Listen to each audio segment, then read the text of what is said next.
All right, we got a trio of Game 5s on the NBA slate tonight. First at 7, the Magic will be in Detroit looking to close out the East top seed, the Pistons. It is the 6th time an 8 seed has led 3-1 over a 1 seed since seeding began in 1984. 4 of the previous 5 went on to win that series. At 7:30 Eastern on ESPN, the Raptors and Cavs will get together in Cleveland with their series tied at 2-2. The home team has won each of the first 4 games of this series. Cavs favored by 8.5 in that one. And finally at 10 Eastern on ESPN, the Lakers will host the Rockets with LA looking to close things out. This is the 20th time the Lakers have held a 3-0 series lead in a best-of-7 in the last 60 years. They've closed that series within 5 games each of the previous 19 times. J.J. Redick on trying to finish the job. We have to kill them. You know, you have to kill. It's difficult to kill someone. You know, you've got to. Again, survival instinct says I want to stay alive, and so you've got to be able to kill them. And that's what's difficult. Well, LeBron James has won 16 straight home games with an opportunity to clinch a playoff series, the longest streak in NBA history. He hasn't lost one of those games since the 2008 first round against the Wizards. This just in. Now on ESPN.com as the Lakers get ready for Game 5 tonight and a potential closeout of the Rockets in Round 1. A new article from NBA reporter Dave McMenamin is available for you to check out. It's 23 questions with the king, LeBron James. And the author of that article, Dave McMenamin, joins us now here on SportsCenter. Dave, this story out on .com. You spent all season working on it, chronicling LeBron's 23rd campaign in the NBA with one-on-one interviews throughout the season. What can you tell us about the conversation you had with LeBron when you guys were in Chicago back in January? Yeah, Tyler, that night we walked from the visitors' locker room at the United Center out to the Lakers team bus, and of course the subject of Michael Jordan came up. Now, LeBron's been wearing number 23 since the time he was a child to now a 41-year-old man. And that was because of Michael. And he told me that I hope I made Michael proud wearing that number throughout my career. Now, in terms of comparing their games, he said we're completely different players. We're both one-of-ones. The parts of Michael's game that LeBron admires are his mid-range game, his post game, and then his determination and will to win. Now, many people, when it comes to the GOAT debate, which LeBron says is just barbershop talk and quite frankly, pretty tiring, when it comes to GOAT debate, people bring up LeBron James's 4-6 record in the NBA Finals versus Michael Jordan's 6-0 record. And LeBron admitted to me it used to bother him a lot, but at the end of the day, he recognized that people are trying to ding me for making it to the finals. They would have given me more credit for losing in the first round or not even making the playoffs, which makes no sense. And that's given him some solace as the years have gone by. Yeah, those people 4-0 in the finals looks better than 4-6 somehow, some way. That logic doesn't make sense to me, though. We also know that you learned something about James's first name, LeBron. What can you tell us? Yeah, this was something I always wanted to ask him, Tyler. Where does the name come from?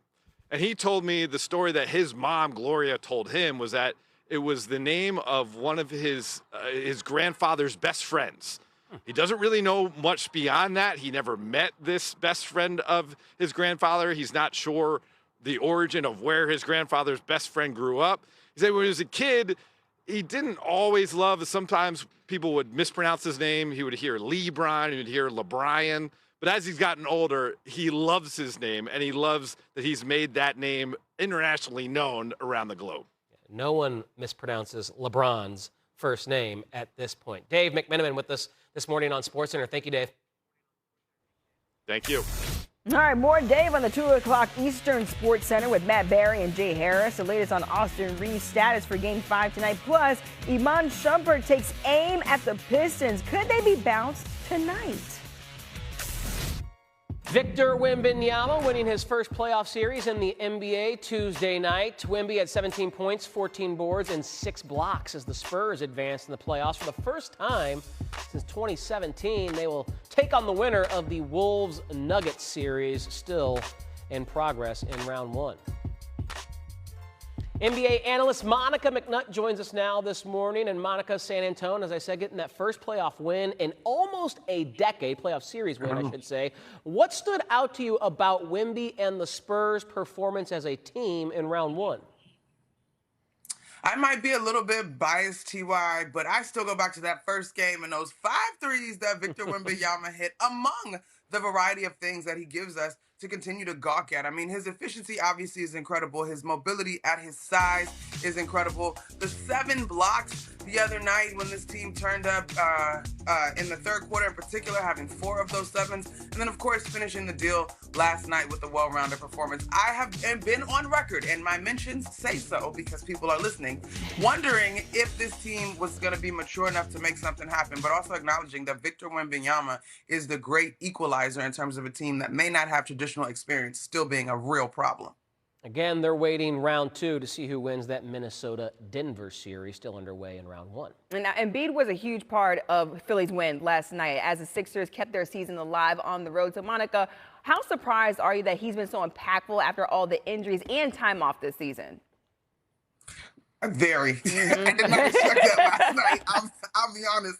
I didn't think he looked particularly great in the previous game, and so I was not prepared for that last night. Now, what I will say, we just talked about the Spurs on the other end of the spectrum. This is a team whose core has been in playoff situations, right? And Joel Embiid has been an MVP in this league. When he is going, he is a force to be reckoned with. It just requires so much to get him going. Now, the Celtics sort of fell to the faults that we are accustomed to seeing in terms of their offense drying up in that fourth quarter. But a big 30-plus point performance from Joel Embiid that stabilizes and shows some pride in the Sixers squad, especially after the dismal way that they started that series. Here we are. I got to tip my cap to them. Yeah, last night was Embiid's 22nd career 30-point game in the playoffs, second most in Sixers history, only behind Allen Iverson. We can't let you go without talking about the Knicks. You were on the call for Knicks Talks. Exactly, my Knicks. You know I got to talk about them. What stood out to you about New York's near 30-point win in that game?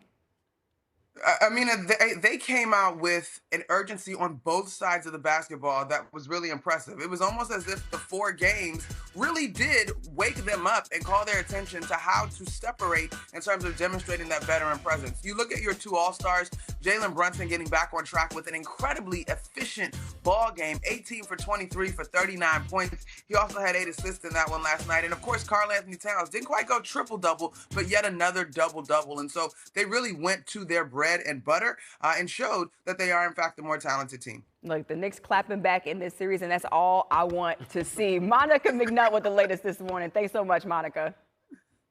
Kind enough to kick it with us from MSG ahead of Game 5. Wilbon, you told the inside crew that there was a bit of tension in the air there. Seems like things were pretty loose by halftime, though. What happened in this one? What happened was, let's see, Jalen Brunson and Karl-Anthony Towns, among other things, happened, and there was no game. There was no tension. There was never any tension after the tip-off. All the tension was pregame, Trevor. And so, you know, to be here as excited as I was, which everybody was, to be in Madison Square Garden for a playoff Game 5, you know, when there had been some tension in the previous games, there was none. And I switched off. I went and found a television so I could watch the 76ers and Joel Embiid create some tension in Boston and some tension in that series, because Brunson and Towns and company left none in this building. So let's get to the game that you were more dialed in on, and reasonably so, that Philly survival, fighting off elimination in Boston. What impressed you most about their showing? It's got to be Joel Embiid, right? I mean, there were times you weren't sure that he could finish a layup, that there was enough push in his legs, and I guess we're talking about his knees, because we've been talking about those for years, to get the ball over the front of the rim, and yet he scores 33 points. I mean, it was amazing. 7 assists, and here's maybe the most important stat for Joel Embiid tonight. He played 39 minutes. Now, I know that people, you know, will sometimes take little shots here and there at Nick Nurse for playing his starters, but you got to play your starters. You're facing elimination. And everybody that he trotted out there seemed to be ready to play 40 minutes or more. But Joel Embiid, to come off what he's coming off of, appendectomy, and play 39 minutes and have that kind of production, it was stunning, I think, to everybody watching. It might have been stunning to the Celtics, because all they did was go back to a previous form that didn't work and shoot and miss threes. And in the meantime, now you got a Game 6 in a series that almost none of us saw Game 6 coming. Yeah, truly a hero's effort from Embiid. You might need to put on that Batman mask that he was rocking a couple seasons ago. Now, before